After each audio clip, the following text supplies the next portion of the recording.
Një ngjarje e rëndë ka tronditur sot komunën e Deçanit. Ajo që duhej të ishte një ditë e zakonshme në Bjeshkën e Strelcit, u kthye në një tragjedi familjare. Sipas dyshimeve të para, një djalë ka qelluar aksidentalisht me armë zjarri baban e tij, i cili përpasoj ka humbur jetën. Ngjarja ndodhi rreth orës 13:43 në oborrin e një stani në Bjeshkën e Strelcit.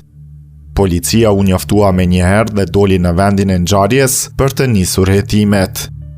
Zëdhënësi i policisë për rajonin e Pejës, Driton Rugova, bëri të ditur se deri në këtë fazë rasti po trajtohet si vrasje aksidentale mes familjarëve.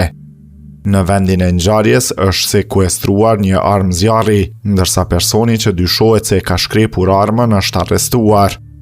Në ndërkohë, prokuroria themelore në Pejë ka konfirmuar se prokurori i shtetit, së bashku me njësitë relevante të policisë së Kosovës, ndodhen në vendin e ngjarjes dhe po zhvillojnë të gjitha veprimet e nevojshme hetimore për të sqaruar rrethanat e kësaj tragjedie.